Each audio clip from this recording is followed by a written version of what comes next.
জীবনে একজন ব্যক্তি তখনই সুখে থাকবেন যখন তার কাছে সন্তুষ্টি আর আনন্দ থাকবে। সন্তুষ্টি আর আনন্দ তার জীবনে তখনই আসবে যখন তার কাছে বন্ধু থাকবে, কিছু এমন লোক থাকবে যারা তাকে ভালোবাসবে। সেই ভালোবাসা সে তখনই পাবে যখন সে নিজে কাউকে ভালোবাসতে পারবে, নিজের দরকারগুলোকে নিজেই পূরণ করার যোগ্য হবে। সে নিজের দরকার তখনই পূরণ করতে পারবে যখন তার কাছে ধন থাকবে। ধন অর্জন তখন করতে পারবে যখন তার কাছে বিদ্যা বা কোনো শিল্প থাকবে। আর সেটা এমনি এমনি হয় না, বুঝলেন? সবার আগে আলস্য ত্যাগ করুন। যে কর্মক্ষেত্রেই থাকুন না কেন সেটা নিষ্ঠার সাথে পালন করুন। বিদ্যা দিয়ে সম্পন্ন হন, তখনই পাবেন আপনি সুখ, তখনই পাবেন আপনি প্রেম, আর তখনই হাসি মুখে নিজের জীবন কাটাতে পারবেন আপনি। রাধা রাধা। এই সংসারে আপনার সব থেকে বড় শত্রু কে? এই প্রশ্ন যে কাউকে আপনি জিজ্ঞেস করুন, প্রত্যেকের কাছে কারোর না কারোর নাম তো অবশ্যই থাকবে যাকে সে তার শত্রু মনে করে। চলুন আপনাকে বাস্তব কথা মনে করাই। এই সংসারে আপনার সব থেকে বড় শত্রু অপর কোনো ব্যক্তি নয়। আপনার সব থেকে বড় শত্রু হলো অনুভূতি। সেই অনুভূতি যা আপনার মধ্যেই থাকে।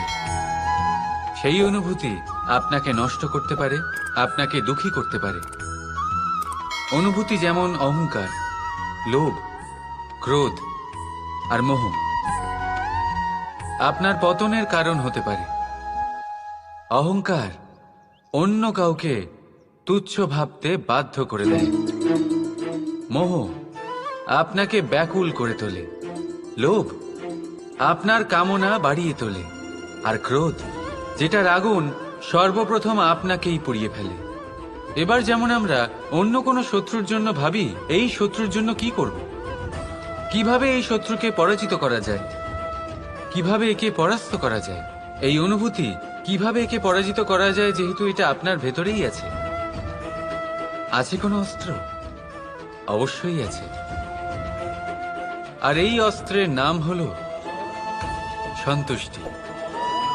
সন্তুষ্টি একমাত্র পারে আপনার মনকে শান্ত করে দিতে। এই সন্তুষ্টি একমাত্র পারে আপনাকে জীবনে সুখ আর আনন্দের সাগরে নিয়ে যেতে। তাই জীবনে সবসময় সন্তুষ্ট থাকুন। যেটা আছে তার মধ্যে আনন্দ খুঁজুন। জীবন আরো সুখময় হবে। রাধা রাধা। মানুষ সর্বদা এটা বিশ্বাস করে তাকে ওপরে উঠতে হবে, ওপরে, আরো ওপরে উঠতে হবে। কিন্তু আসল বিষয় হলো যে যতক্ষণ না আপনি চূড়ায় পৌঁছবেন, ওপরে উঠে আপনি আনন্দ পাবেন না। এবারে দেখুন এই বৃষ্টি। বৃষ্টি যখন এই আকাশ থেকে পড়ে তখন এই ধরাও তাকে স্বাগত জানায়। কারণ বৃষ্টি পড়ে এই ধরার তৃষ্ণা মেটাবার জন্য। বৃষ্টি এলে বন জঙ্গল আনন্দে নেচে ওঠে, ময়ূরপঙ্খী নেচে ওঠে, গান করে। এই কারণে নয় যে বৃষ্টি পড়েছে, এই কারণে যে বৃষ্টি কোনো ভাব নিয়ে পড়েছে। কিন্তু তার বদলে যদি আকাশ থেকে বজ্র বিদ্যুৎ সহ বৃষ্টি পড়ে, এই প্রকৃতি ভয়ভীত হয়ে যায়। অর্থাৎ এই ভাব অত্যন্ত গুরুত্বপূর্ণ। সর্বপ্রথম এই ভাবটা দেখবেন, আর যদি তাতে ভালোবাসা থাকে তাহলে বুঝবেন সব কিছু শুভ হবে। রাধা রাধা। যখনই আমরা কোনো বৃক্ষকে দেখি, সবার আগে আমাদের দৃষ্টি যায় সেটার ফুলের দিকে, সবুজ পাতার দিকে, রসালো ফলের দিকে। কিন্তু সেই কঠোর, সেই নিঃস্বার্থ শেকড়, তার দিকে আমরা একবারও তাকাই না। এবার এটার অর্থ হলো এই যে বলিদান দিল, যে ওই বৃক্ষের তলদেশে আছে, ওই বৃক্ষের বৃদ্ধি ঘটিয়েছে, তার কোনো মূল্যই নেই। না, মনে রাখবেন, যখনই আমরা কোনো বৃক্ষকে জল প্রদান করি, সেটার পাতা, ফুল বা ফলকে নয়, সেটার শিকড়কে প্রদান করি। যখনই আমরা কোনো বৃক্ষকে পুজো করি, এই ফুল, এই তিলক আমরা তার শিকড়কে অর্পণ করি। অর্থাৎ কোথাও না কোথাও জ্ঞানে অজ্ঞানে এই প্রকৃতি আপনাকে সেই সম্মান দেয় যেটার আপনি যোগ্য। আর সেই জন্যই তো আমি বলি যে তুমি কর্ম করে যাও, তার ফলের চিন্তা করো না। তুমি সেই সম্মান অবশ্যই পাবে যেটার তুমি যোগ্য, শুধু মনে বিশ্বাস রাখো। রাধা রাধা।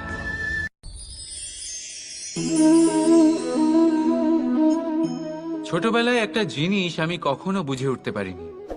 আমি সবসময় আশ্চর্য হয়ে থাকতাম যে এটা কি করে সম্ভব হতে পারে। ব্যাপারটা ছিল এরকম, আমি আমাদের গোয়াল ঘরে দেখতাম ভিন্ন ভিন্ন রং রূপের গাভী। কারোর রং কালো তো কারোর রং সাদা, কেউ খয়েরি তো কারোর রং বাদামি। এবার আমি দেখতাম কারোর কারোর শিং বড় তো কারোর এত ছোট যে দেখাই যায় না। কোনো গাভী আকারে ছোট ছিল তো কেউ একটু বড়। কিন্তু যখন সেই সব গাভী দুধ দিত, তখন আমি দেখতাম সেই সব দুধ সমান, রং সমান, স্বাদ সমান, গুণও সমান, আর সমান পুষ্টিও। এবার আমি এটা বুঝতে পারতাম না। আমার দৃষ্টিতে তো সমস্ত গাভী আলাদা আলাদা ছিল। আমি ভাবলাম আমি মাকে জিজ্ঞেস করি। মাকে জিজ্ঞেস করলাম। মা আমাকে বললেন, কানাই, রং রূপ পাল্টালেও গাভীদের বাস্তবিকতা তো পাল্টায় না। গাভী তো গাভীই থাকবে। এবার আমি এটা বুঝতে পারি না যে মানুষ এটা আত্মসাৎ কেন করতে পারে না। দেখুন, রং, রূপ, জাত, ধর্ম, ভাষা, এই সবের উপরে হলো মনুষ্যত্ব। আর মনুষ্যত্বের একটাই ধর্ম, আর সেটা হলো প্রেম। তাই এই প্রেম আপনি সকলের সাথে ভাগ করে নিন। প্রেমের সাথে সকলের সেবা করুন। এই মনুষ্যত্বর অমৃত চেখে দেখুন, আর আপনি বুঝে যাবেন যে আমরা কেউ আলাদা আলাদা নই, আমরা সবাই সমান। রাধা রাধা।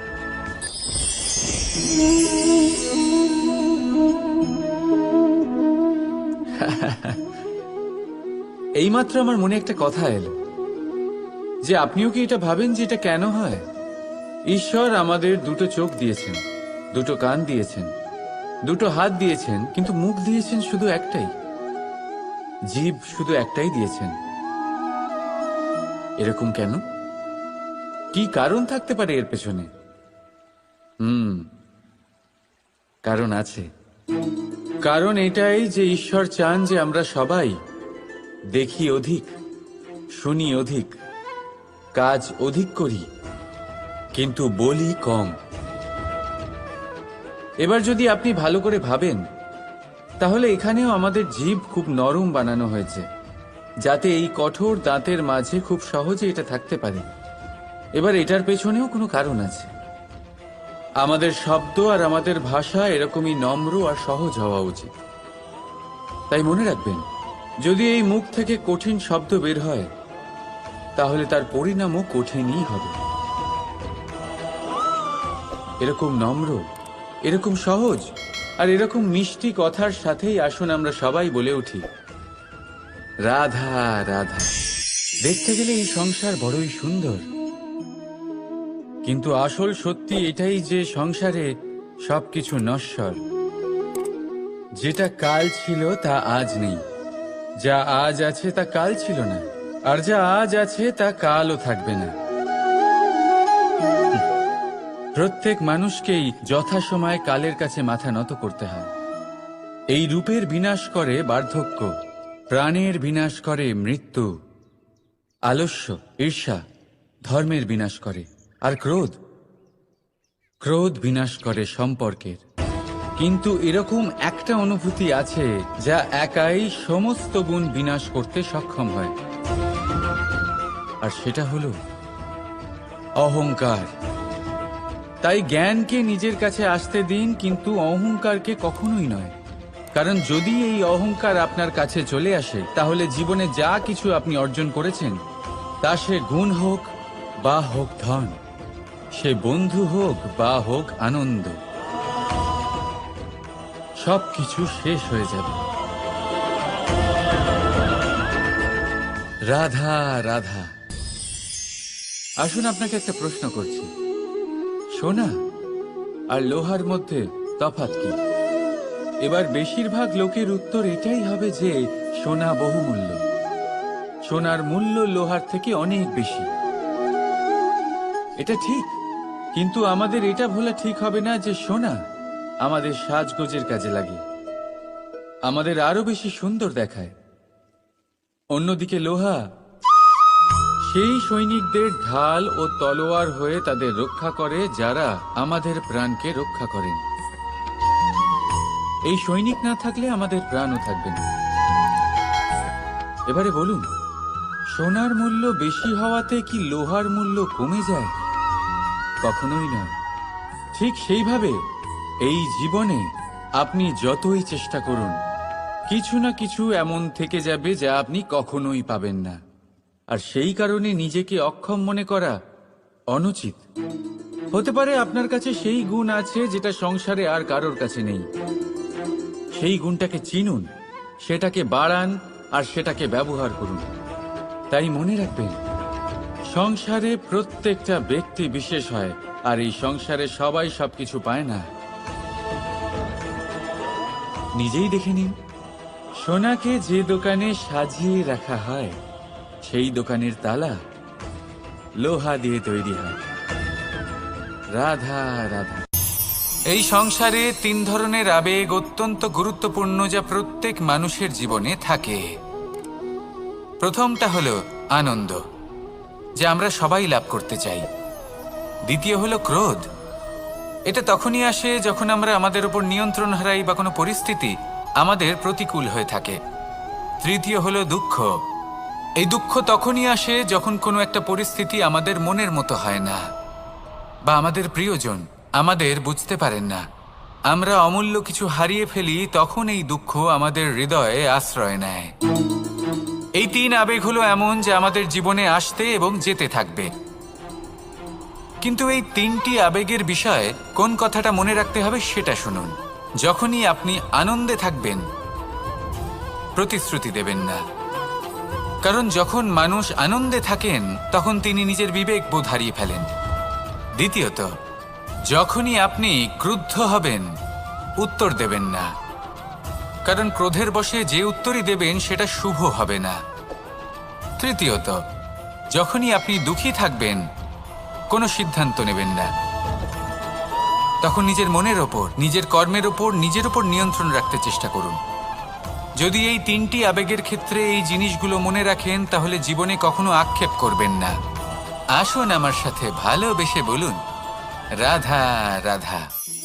সংসারে 2 ধরনের পথ হয়, উচিত পথ আর অনুচিত পথ। একটা শুভর দিকে নিয়ে যায় আর একটা অশুভর দিকে নিয়ে যায়।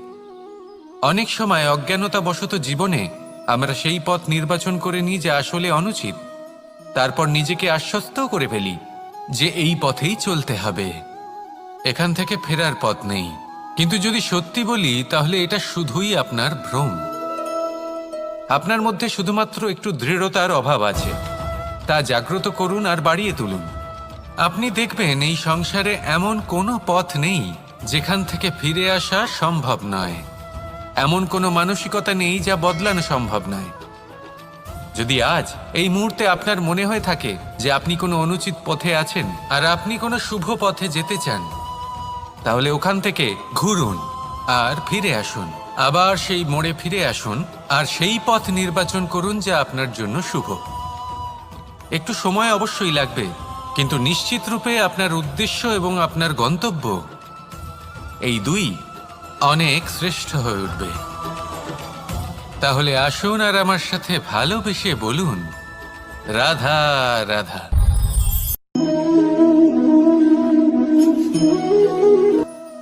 এই কাল অত্যন্ত বিচিত্র এক শব্দ, আমরা সবসময় এটাকে সম্পন্ন করব। এই যে কাল শব্দটা, এই কাল অত্যন্ত বিচিত্র এক শব্দ। আমরা সবসময় এটাকে আসতে দেখতে পাই, কিন্তু এটা আসাতে বর্তমানে পরিণত হয়। আবার আজ নতুন কাল দেখতে পাই, তার জন্য অপেক্ষা করি যখন সেটা সামনে আসে, বর্তমানে পরিণত হয়। এই কাল সবসময় একটা মিথ্যে সান্ত্বনা দেয় যে সে আসছে, কিন্তু সে কখনোই আসে না। যেটা আপনার হাতে রয়েছে তা হলো আজ, বর্তমান। তাই যা করার আছে, যা সম্পন্ন করতে চান, যা শুরু করতে চান, আজ করুন, বর্তমানে করুন। কারণ আজ আপনি যা করবেন সেটাই আপনার ভবিষ্যৎ নির্ধারিত করবে। ভবিষ্যতের বিষয় ভাবতে থাকলে ভবিষ্যৎ সুন্দর হবে না। আজ কর্ম করতে হবে। তাই আজ বর্তমানে জীবনযাপন করুন, কর্ম করুন, আর আমার সাথে ভালোবেসে বলুন, রাধা রাধা। পঞ্চম তত্ত্ব, আকাশ, নব, ব্যোম। আসলে কোনো ভ্রম নাকি সত্য? ভ্রম তো হতে পারে না, কারণ ভ্রমের মধ্যে কেউ বাঁচতেই পারে না। আর যদি সত্য হয় তাহলে এতটাই বিশাল যে আমাদের চোখের থেকে, আমাদের ইন্দ্রিয়ের থেকে, আমাদের মস্তিষ্কের থেকে, আমাদের চিন্তা ভাবনার থেকেও অনেক ঊর্ধ্বে, যাকে আমরা বুঝতেই পারি না। এটা যতটাই বিশাল আকার, ঠিক ততটাই সরল। এই আকাশ যতই অন্ধকারাচ্ছন্ন, ততটাই আলোর প্রকাশ প্রদান করে থাকে। দেখতে গেলে এ হলো জীবনের সঞ্চালক, কিন্তু যদি ক্রুদ্ধ হয়ে যায় তাহলে প্রাণ কেড়ে নিতেও দ্বিধা বোধ করে না। এই আকাশ শুধুমাত্র পৃথিবী লোক নয়, বরং এই সমগ্র ব্রহ্মাণ্ডকে, এই সমগ্র সৃষ্টিকে, এর প্রত্যেকটা তারাকে, প্রত্যেকটা গ্রহকে একটা বিশেষ স্থান প্রদান করে। এর নিজের কোনোই অস্তিত্ব নেই, কিন্তু সকলকে অস্তিত্ব প্রদান করে। এটাই হলো এই আকাশের মাহাত্ম্য। এই আকাশই হলো মাহাত্ম্যের প্রতিরূপ, যা আমাদের ভাবনা দ্বারা উৎপন্ন হয়। আপনিও আকাশের মতো এই বোধকে আপন করে নিন। আপনার জীবনও আকাশের মতন মহান এবং বিশাল হয়ে উঠবে। আর তখনই মন সুপ্রসন্ন হয়ে বলবে, রাধা রাধা। আপনার থেকে বড়, আপনার থেকে মহান হলেন সেই গুরু। এটা কি আবশ্যক যে সেই গুরু কোনো ব্যক্তিই হবেন? কখনোই নয়। গুরু হলেন একটা তত্ত্ব, গুরু হলেন একটা শক্তি। গুরু একজন ব্যক্তি হলে শুধুই একজনই হতেন, কিন্তু তা নয়। গুরু হলেন একটা অনুভূতি, গুরু হলেন শ্রদ্ধা। গুরু তিনি যিনি আপনার ব্যক্তিত্বের পরিচালক হন। গুরু তিনি যিনি আপনার ব্যক্তিত্বের নির্মাতা হন।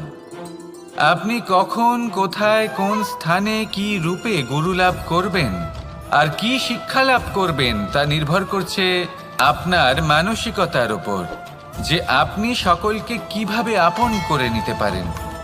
যদি আপনি গুরুকে আপন করতে চান, জ্ঞানকে আপন করতে চান, তাহলে আপনার মধ্যে শ্রদ্ধা জাগ্রত করতে হবে, সামর্থ্য জাগ্রত করতে হবে। আপনি গুরু এবং জ্ঞানকে আপন করে নিতে পারলে তা এমনিই আপনাকে মহান করে তুলবে। তাহলে আসুন আর আমার সাথে ভালোবেসে বলুন, রাধা রাধা।